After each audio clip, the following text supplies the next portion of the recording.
Hey, what's up? John Sonmez here from SimpleProgrammer.com. Finished my workout and I'm recording some videos. I thought I'd do a video about a concept that I've been thinking about a lot lately. It's something that I've talked about in a few different ways in regards to success. I'm actually drawing a blank on coming up with some videos to link to. I know that's crazy, but there's so many videos now that I'm actually, wow, I'm like, man, I need to start linking to more videos if I want this channel to grow. But what I want to talk about is this idea of, it's two ideas. Well, actually, I do have something to link to. I'll link to the book review I did on artificial intelligence, no, what's it called? Algorithms to Live By. Okay, I did a review on that, and that's where I got what got me thinking about this idea. It's so good when you're reading books all the time because you get ideas all the time. But what I was thinking about, it was talking about the power law in there, and I was thinking about this concept of that. What the power law is essentially this.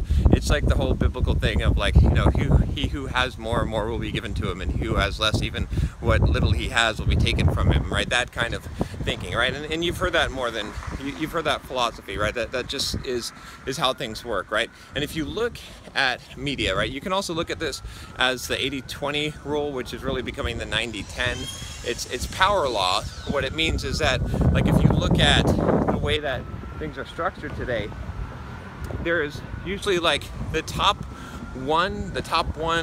two has all of the wealth, right? The top gets all the prize, right? If you're at the top, if you're in the first couple of places, you sell all the records, you have the most subscribers on YouTube, right? You get the biggest chunk of the money. The top chefs make the most money. The bottom 90% don't, right? Maybe the top 10% of chefs, famous chefs in the world, make 90% of the money, and the bottom 90% make the other 10% of it, right? And it doesn't, excuse me, it doesn't have to be those proportions, but my point is that there's power laws at work, and so you have to recognize these. And one way to apply this to your life, because even if you know this, sometimes it's hard to apply this, but for those of you that are starting a business, trying to do something, trying to build a reputation, name for yourself or something like that, what you got to do is, I talk about this idea of specializing and becoming number one at something in the world, but it's more than that, right? What you got to do is you got to be the best, you got to be the greatest, have the highest number of something, right? What is the thing that you have the most of,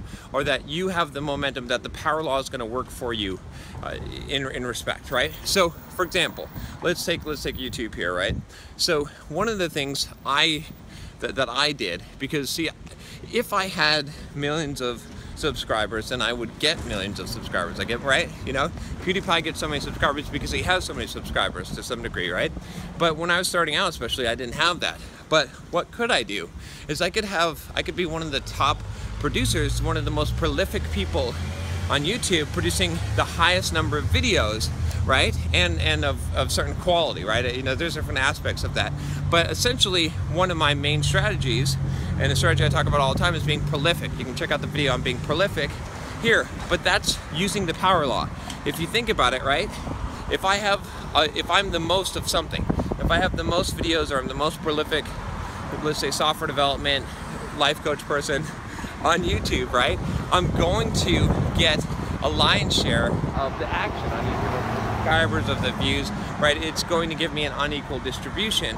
And so the power law is working for me, right? You know, you could say the same thing with fitness guys, right? If you look at the most popular fitness videos or channels on YouTube, one of the most popular is Athlete X, right?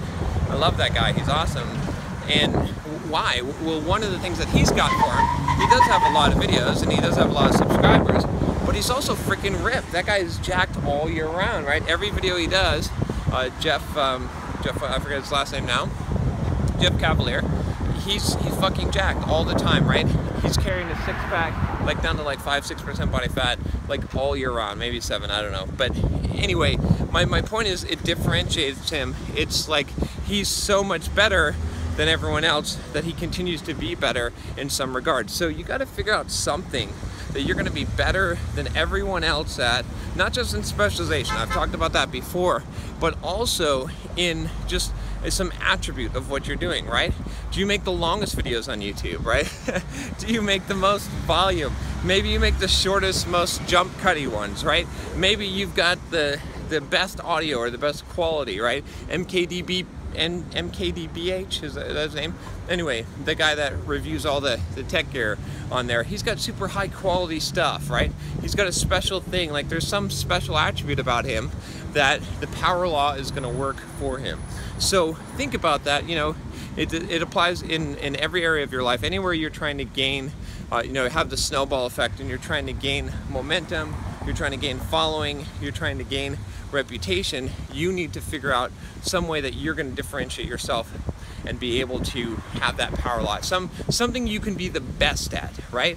The best in the world is the best spot to be. But where, what way, how can you slice it so that with this particular slice, and everyone can do this, you can be the best at it, right? There's multiple, if I created my own Guinness Book of World Records, right?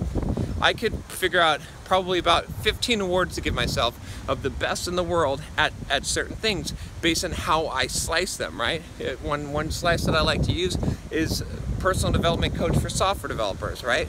There's not too many life coaches for software developers, but that's fine. So I can claim to be the best in the world, okay? And I can make a pretty valid claim of that, right? There's a lot of different things that I could slice. I could probably make some kind of claim, or pretty close to a claim, of being, you know, the most one of the most muscular guys that runs 40 miles a week, or runs a certain, you know, amount. And, you know, I'm not going to be the best, but I can't think of too many people that stand out in my head that have that slice going for them, right? I could at least be in the top 10, or at least the top 10 of that person who is also user personality, right? So does that make sense? You see what I'm saying? Like, you can always slice it some way. But you know, I'm not saying to manipulate and just slice stuff so that you're the number one. I'm saying figure out a way to be the number one in some area of your life, and then you're gonna benefit from that power law, the Pareto's law, the, you know, the 80-20 and 90-10 distribution, and you're gonna get the snowball effect going for you. All right, hopefully that makes sense. Let me know if that doesn't. If you got some questions about that, leave a comment. And I gotta get home now. So click that subscribe button if you haven't already. Click the bell to make sure you don't miss any videos. I'll talk to you next time. Take care.